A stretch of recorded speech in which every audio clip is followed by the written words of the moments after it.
What's up, sunshine? Welcome to the show. I'm Coy Wire. This is CNN 10, your 10 minutes of news, fun facts, and knowledge bombs that fuel our minds and keep us in the loop. Speaking of bombs, we start today with a bomb cyclone. Know what that is? We'll tell you. And why it's making much of the U.S. feel like full-on winter, even though we're just days into December. A bomb cyclone is a powerful winter storm, and there's one currently making its way up much of the East Coast this week. Bomb cyclones occur when a winter storm rapidly intensifies as a result of its pressure dropping by at least 24 millibars within 24 hours. Remember, the lower the pressure, the stronger the storm. This week's wicked weather is also coming just days after another storm buried parts of the Midwest and Northeast in ice and snow over the weekend. Did you know that major cities like Chicago and St. Louis set November snowfall records? The Windy City saw more than 8 inches of snow. The treacherous conditions also caused major headaches for travelers trying to get home after Thanksgiving. Thousands of flights were canceled or delayed, and some highways were shut down by the storm. In Iowa, a plane even skid off the runway due to the icy conditions. Thankfully, no one was hurt. And if you're hoping for a break from the cold, we have some bad news. Another blast of Arctic air is set to follow this system later this week and could bring some of the coldest temperatures of the year along with it. Pop quiz, hot shot. How does the United States Postal Service deliver mail to the most remote addresses? Bicycle, drone, mule, or slingshot?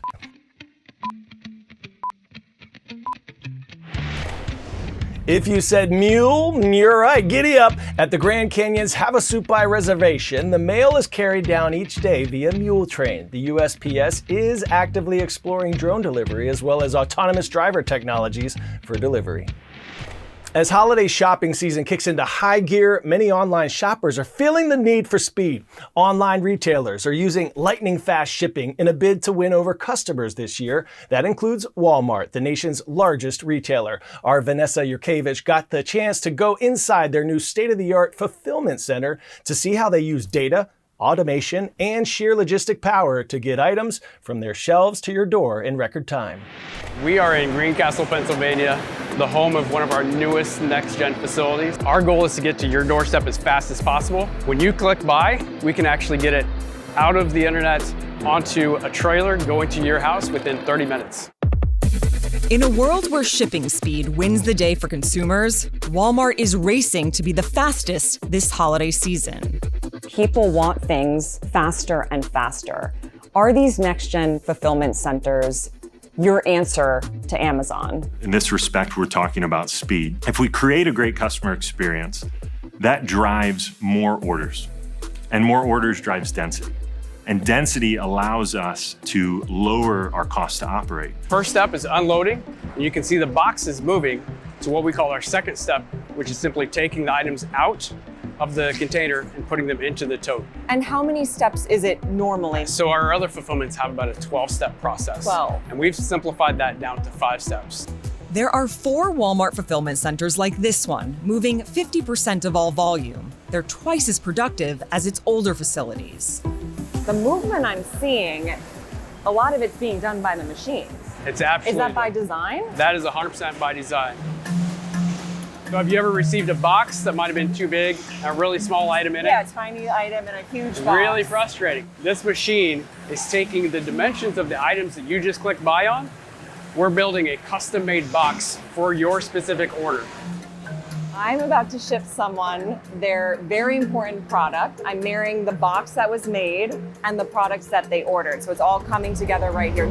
Someone ordered a pulse oximeter, very important, going into box. You don't forget to scan it. Nope. So it's the scanner up there. There we go. Okay. Here. Now hit the button. Nice job. I think I slowed down someone's delivery time by about 30 minutes. Apologies to whoever that was. I think we'll be okay. This next story is straight fire. The 2026 Winter Olympics are right around the corner, meaning the iconic Olympic torch is now officially on its way to Italy to kick off the Games. The flame was lit in Olympia, Greece, the birthplace of the Olympic Games, at dawn last week.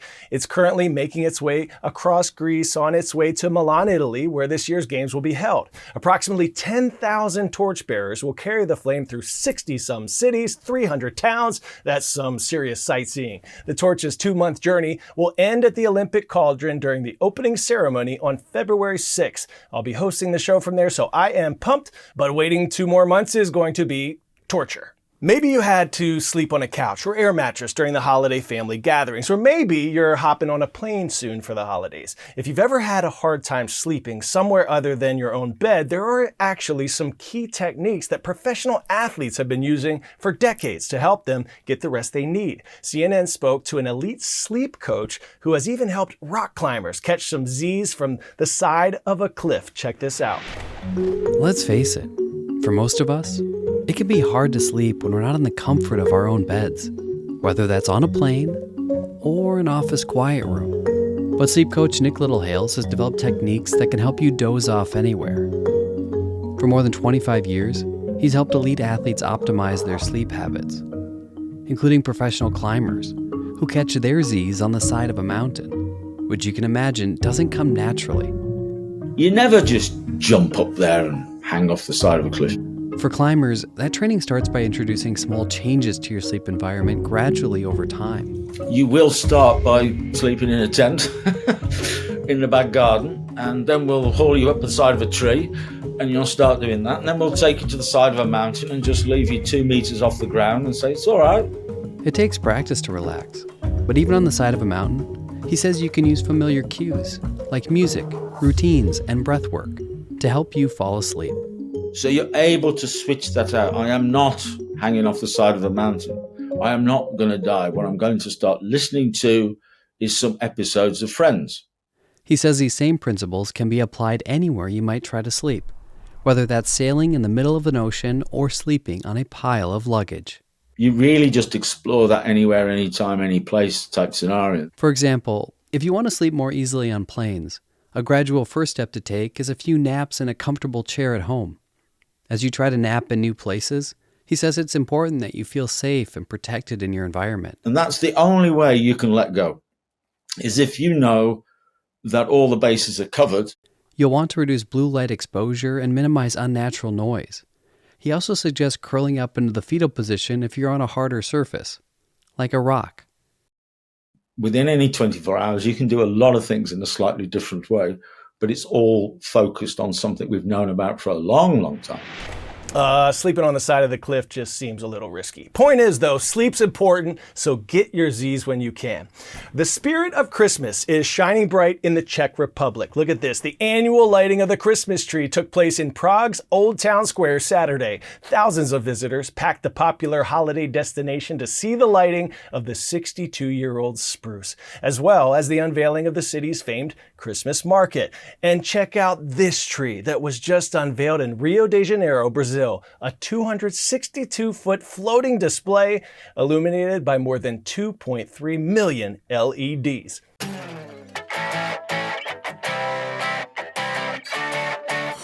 Today's story getting a 10 out of 10 of physics competitions that's putting a modern twist on some medieval machines. Really pumpkin to talk about. Teachers, this pun's for you. Smashing Pumpkins isn't just a 90s rock band, it's the goal of the Kennesaw State University's annual pumpkin launch competition. Engineering students spend the semester designing and building custom catapults and trebuchets with the goal of launching a 10-pound pumpkin as far as possible. Then it's time to go big or gourd home. Crowds gather to watch the projectile pumpkins take to the sky. This year's winner launched a pumpkin 342 feet. That's longer than a football field.